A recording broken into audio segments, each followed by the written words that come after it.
Yo, what's going on, guys? Crispy Flakes here. Welcome to Extra Crispy. For today's video, we got an article by Bleacher Report titled "One Ambitious Free Agent Target for NBA Teams." So it's rolling up on that time of the season, or year, I should say, where, you hope to get yourself a superstar, an all-star, maybe a really solid role player, beat out some other bids of other teams out there for these great free agents. Now, if I remember correctly, I don't think it's the deepest free agent class of all time.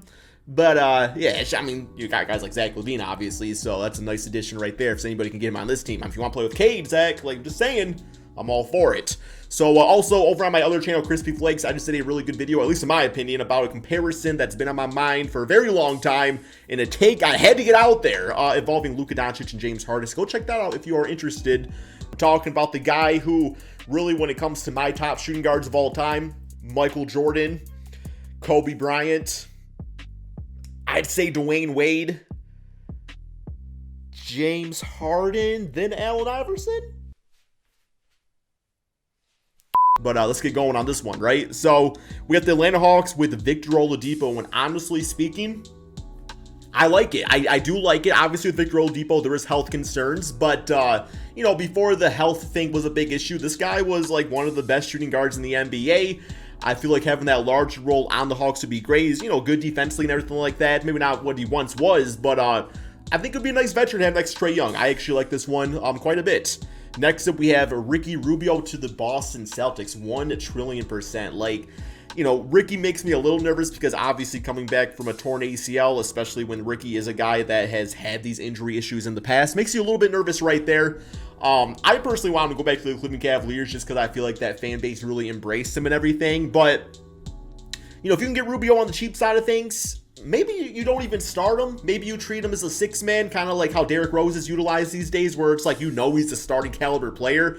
But also you realize, too, that, being able to play 28 minutes a game as opposed to 0 minutes because you play too many as a starter isn't good for anybody. So I like him on the Boston Celtics quite a bit. Next, we have Pat Connaughton to the Brooklyn Nets. So, good shooter, athletic, role player, somebody that would play nicely off of Kyrie and, Kevin Durant, Ben Simmons, add some more spacing. I like it. Not really a game breaker right here, but solid. Here we have Nicholas Claxton to the Charlotte Hornets. This one's pretty interesting, man, because, obviously, the Hornets, running it with Mason Plumlee, Montrezl Harrell and stuff. They are looking for, their full-time solution at that position. Claxton's, 23, 6'10 player. Obviously, being knocking out his jump shots and stuff, and that's going to be a big plus to his game. But gives them pick-and-roll player next to LaMelo Ball. I like it. For the right price. I'm not paying too much money for Nicholas Claxton at this point. He hasn't proven that much yet. Next, we have PJ Tucker to the Chicago Bulls, playing that 4 spot out there. I would absolutely love that. Knock down them corner threes, bringing the hustle player up in there. I actually would also mind him going back maybe to a team like the Phoenix Suns, but obviously, Patrick Williams is the future of that Bulls team at that 4 spot. But if you can get PJ Tucker, even for a season, just because, their goal is to probably win a championship. They want to come back healthy with Lonzo Ball and hopefully get Zach LaVine back. PJ Tucker would be a nice addition to the overall puzzle, trying to build a championship contender. Here we have Gary Harris to the Cleveland Cavaliers, 3-and-D type of player. I really had high hopes for him, going back to the Denver Nuggets today. He had a solid peak and then he started regressing like crazy. Gives them a combo guard that you probably don't have to play too many minutes, but he is there situationally, especially for a team that does have injury woes. So this guy doesn't seem to like him. Next up, we got Isaiah Hartenstein to the Dallas Mavericks. So I remember Hartenstein when he was on the Houston Rockets, and D'Antoni just absolutely did not believe in this guy whatsoever, but pretty skilled big. At this point, you kind of know who he is, at this point in his career and everything like that, but could be a cheap big guy to get on the team that if he could go out there, run the floor, set some screens, finish around the basket, then yeah, that's the type of guys you want around Luka Doncic. Here we have Bruce Brown to the Denver Nuggets. I like it. I could definitely see, the route where, for one thing, I move from Will Barton. Will Barton has been on the Denver Nuggets for 17 seasons, man. Look it up, 17 seasons. You don't gotta look that up, it's not been that long, but still, it seems like that long. And Bruce Brown next to Jamal Murray. I like that from the hustle standpoint, just a little dynamic standpoint, just, a little bit something different than what the team has. I like Bruce Brown a trillion different teams, man. Any team I feel like could use a Bruce Brown type. All right, here we have the Detroit Pistons with, I I guess we get to my team and I mispronounced the name. The Detroit Pistons. The Detroit Pistons with Anfernee Simons. Oh, man. Please, please, please. I would be so happy. Oh, what's this say? Sorry, Detroit Pistons, you have very little say in this matter. You're in line for nearly $27 million in cap space. The potential to jump up outright extra, make you the second most flexible of the summer. Okay. Yeah, that's fine. Like, players don't typically come to Detroit unless you pay them a lot of money. I will overpay to get Anfernee Simons in the backcourt with Cade Cunningham. I will do it, and I'll let, restricted free agency and bird rights and all that stuff take care of the rest when guys like Cade, Sadiq, Beef Stew, and whatever other rookie we get is, when it's time to sign them to long-term deals. Like, I want that to happen over there, man. I will go over that luxury. I know it's not my pocket, but damn would I love him next to Cade. That is the perfect fit, in my opinion. Or Jalen Brunson, that'd be cool too. Here we have the Golden State Warriors with Caleb Martin. Another one of those, grit and grind, gonna do all the dirty work type of players. He's got a great story and everything too. Yeah, you can never have enough of those guys. I've kind of put them up there with the Bruce Browns of the world, where sure, like, you play hard, you can find minutes on any NBA team. Here we have Jalen Brunson to the Houston Rockets. I never really thought about this one.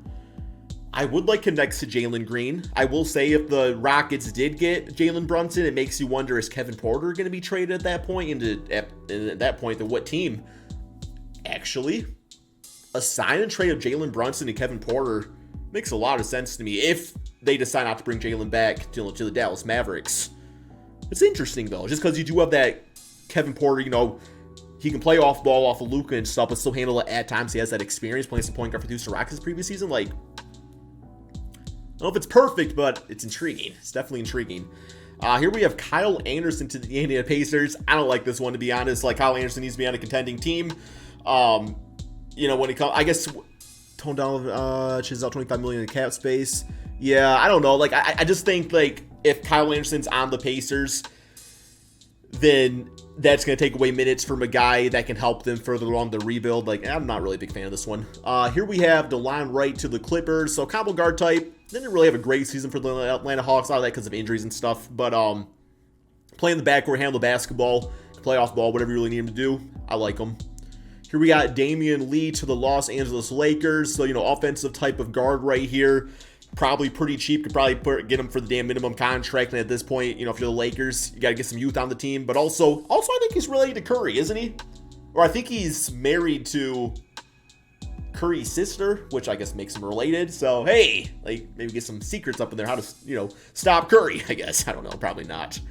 Here we got Lonnie Walker to the Memphis Grizzlies. Okay, so obviously there's been some talks in this article right here about different players living the Grizzlies and stuff. So, Lonnie Walker, highly athletic player, good, decent jump shot on him, bench player. Maybe you replace Jarrett Culver with Lonnie Walker and give those minutes to him, although I think Lonnie would deserve a little bit more at that point too. But pretty solid sign. I like it.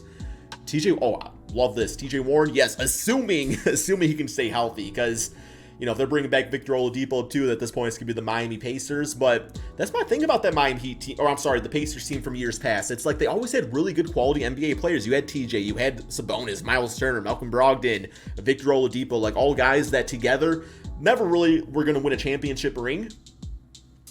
But, given the right role as a third or fourth option on a championship team, it's perfect. And this is really good. Like, insert him into that 4 spot instantly next to Bam. Hell yeah, man.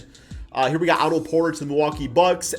Good, lengthy 6'8" player. Provides really good spacing. Could be utilized next to Giannis. Yeah, I like it. Chris Boucher to the Timberwolves. Maybe as a bench player, although I do like Naz Reid quite a bit if I'm being honest. But I would not, because Chris Boucher is a power forward. He's a stretch. I don't know if I like him defensively next to Cat. I think I would prefer them to get a more versatile defensive 4. Although they got that with Jared Vanderbilt, but I'm saying if they're looking to go a different direction. But it's like a backup player. And even like how Cat, how you utilize him offensively being, Cat is a shooting center. I could see where Chris Boucher could fit into that playbook pretty nicely too. So it's interesting. Here we got Gary Payton II to the Pelicans. Hell yeah, man. Right up there with the Bruce Browns of the world. Just, sure, why not, man? Get him on the Pelicans, see what happens. Here we got Bradley Beal to the Knicks. So player option right here. So assuming he declines that, goes to the Knicks. I mean, he'd have a lot of shot opportunities. Got him next to RJ Barrett. Still need, Emmanuel quickly Bradley Beal could work in the backcourt. Defensively, it wouldn't be great. Playmaking-wise, I don't know if it's perfect. But hey, it's a star player in New York. Like, what more can you say about that?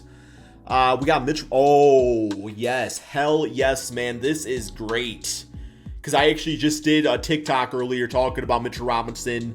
You know, he did not sign an extension with the Knicks, so he is going to be a free agent. Still a very young player. The OKC Thunder, they need to bring in, you know, some of these young big dudes out here, man, to put next to their guard trio and everything. I like this. Yes, that's perfect fit for him. I love it. Assuming he can stay out of foul trouble. Miles Bridges to the Magic. That team got a trillion forwards and guards, man. I don't even know what the Magic are looking like right now. Yeah, I mean, yeah, it works, but I mean, you got Franz, you got Okiki, you got Jonathan Isaac on the team, you got whoever they draft, you got all these other, like, you already got a logjam, you know, playing centers at the power forward position, because it's just like, you want to play Mobamba too, so it's like, if you get Miles Bridges, like, what happens to him, or Wendell? I don't know. I think it might just make things a little bit more confusing. Here we got Batum to the 76ers, you know, chill and shoot some threes and stuff. Sure, why not, man? Join the squad. Thaddeus Young to the Suns. That kind of rhymes, by the way. Yeah, I mean, a 64-win team, it's hard to make too many changes with that. You know, you're probably looking at this being the Jay Crowder replacement if they decide to make that type of switch, but it's getting to the point where like Cam Johnson should be the starter, and maybe if Jay Crowder doesn't want to come off the bench, then you do bring Thaddeus, who would be more willing, I should say, to do it. So, okay. Depends on what happens with the team. DeAndre Ayton to the Trailblazers. Nurkic is like a 27-year-old center. I think he's fine, but yeah, if you can get a former number one pick in DeAndre, not only is that good for building your future, but also, you know, like he obviously has experience to get to the finals and stuff. Like, he's no longer really viewed as just like a young player in the NBA. A nice piece that would be next to Damian Lillard. Here we got Cody Martin to the Kings. Yeah, that's cool. That's all I got to say about that, man. Zach LaVine to the Spurs. Interesting. I mean, obviously, you know, we saw the Photoshop that DeJounte put up there. He wants to play with Zach LaVine. It's the type of player that Greg Popovich and the Spurs need to embrace, which is, you know, getting away from like the slower style of basketball that's made Greg Popovich one of the greatest coaches of all time, but also embracing just like the NBA is getting quicker, and, you know, it is all about the high caliber guards and stuff. So you get him next to DeJounte, which works. You have Keldon Johnson on the team. You have a top draft pick. You got Josh Primo, who is only, 18, 19, so it gives him a few seasons to really learn under a great guard like Zach LaVine. Makes sense. Makes sense. Here we got Amir Coffey to the Toronto Raptors. Hey, only comes with a little bit of cream, man. Only a little bit of cream. We got Toscano Anderson. Is he even like part of the Warriors rotation at all anymore? I don't know, but I know Warrior fans are pretty big on him. I just don't know if the application for him to be a full-time player over there really works. So yeah, the Jazz get a young player. Sure, why not? And then we got Tyus Jones to the Wizards. I do think Tyus Jones is going to get a solid payday. Like, obviously, you know, if you're the Memphis Grizzlies, you want to keep this kid at all costs because he's one of, if not the best backup point guard in the NBA. But also, if you're Tyus Jones, maybe it's to the point where he wants to test the waters and see if he can be a full-time starting point guard and everything. I mean, I think it's pretty similarly to not so much the toxicity factor, but when Reggie Jackson was behind Russell Westbrook on the OKC Thunder, it's just like, hey, man, I'm just like ready to like run my own team. So it's a good fit. It's a good fit, especially if they keep Bradley Beal. Like, that's a nice backcourt in general. But what do you guys think about these, man? Let me know in the comment section below. Thank you all so much for watching, and peace out, my friends.